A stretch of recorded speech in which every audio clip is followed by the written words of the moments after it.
My name is Jaysen Nundoosingh. I'm the head of wealth at Absa Bank Mauritius. Welcome to our wealth series. I'm joined here today by Govind. Govind is the head of rewards at Absa Bank Mauritius, and Govind is here to talk to us a little bit about people.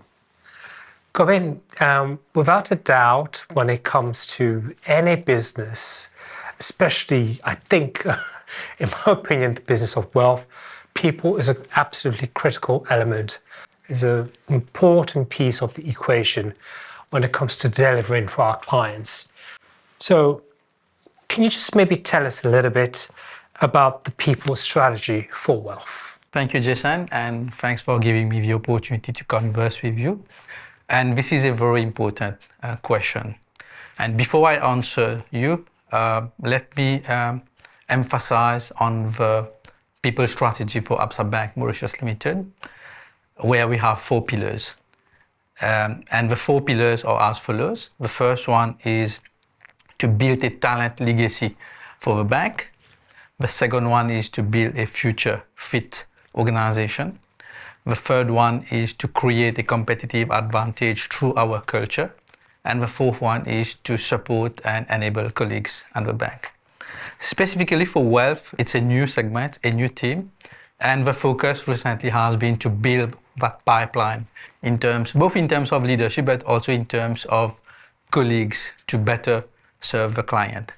And I can say when I relate that to all the pillars, the emphasis would be on attracting talent, developing talent through training and development programs, through skills enhancement, but also a large focus is on the retention of our people, because that is key to fostering the strategy of wealth for the business. Okay, thank you. And you know, we have to perform. It's almost non-negotiable. We have to perform for our clients. We have to perform for our shareholders and many of our stakeholders. Performance is just a requirement. Non-negotiable.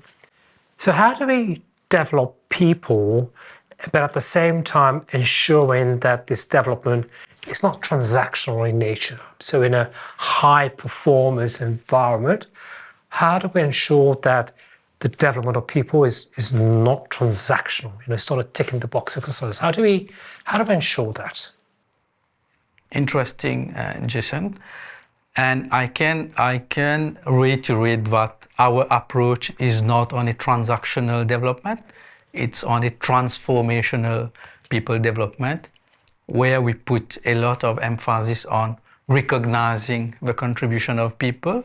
So there are schemes attached to recognition, but the focus is on recognizing the performance of people. The focus is on meaningful conversations with our people and our talent, because sometimes there is a perception that performance management is mainly transactional, and we are moving away from that to make it more impactful through meaningful conversations. And probably the most important part of it is the development of people, which is continuous.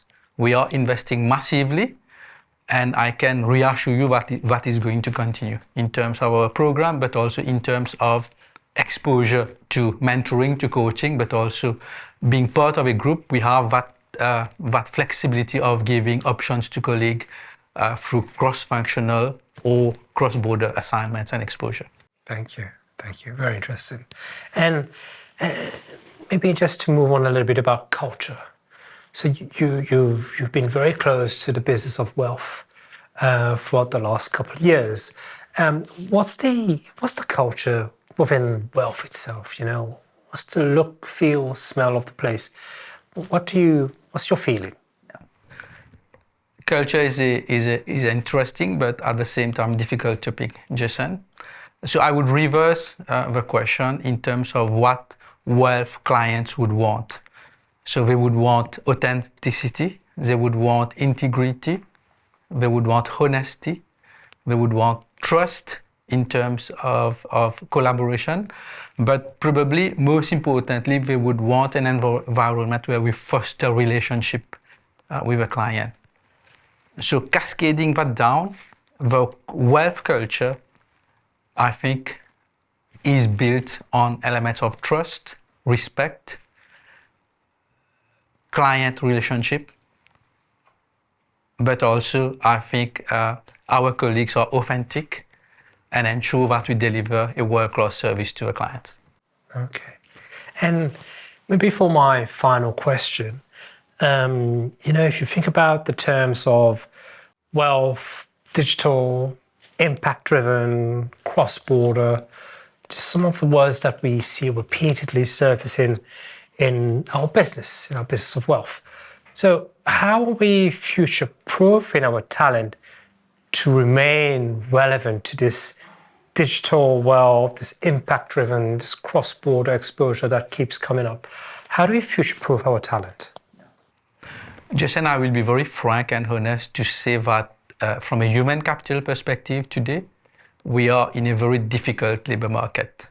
Difficult because of internal and external factors. So external factors, you are aware of the demographics and the relocation issue that we are having in Mauritius. So we are in a very tough labor market. And how do we operate in that labor market is that we need to have short-term, medium-term, and long-term strategies. So in terms of short-term and medium-term strategies, we need to continue to invest in our people, be it in terms of development, be it in terms of skills enhancement. That investment needs to continue. Also, we need to offer exposure to our colleagues because we are part of a multinational company and there are opportunities for exposure. So we need to capitalize on this exposure, not only for our colleagues, but how we pool resources from the group in terms of technical expertise. And I think in terms of long-term strategy, we need to strategize our workforce in terms of proper planning. So you are aware that we have engaged in a strategic workforce planning initiative, and we need to ensure that we have a plan in terms of how our workforce is going to look like, but also what are the skills that we are going to require in the future. Govind, thank you for your time today. It's been a pleasure talking to you. And again, we stay very close to our people partners. It's one of the most important pillars and something that I hold very closely to my heart. So thank you for your contribution today. Pleasure is mine, Jaysen. Thank you very much.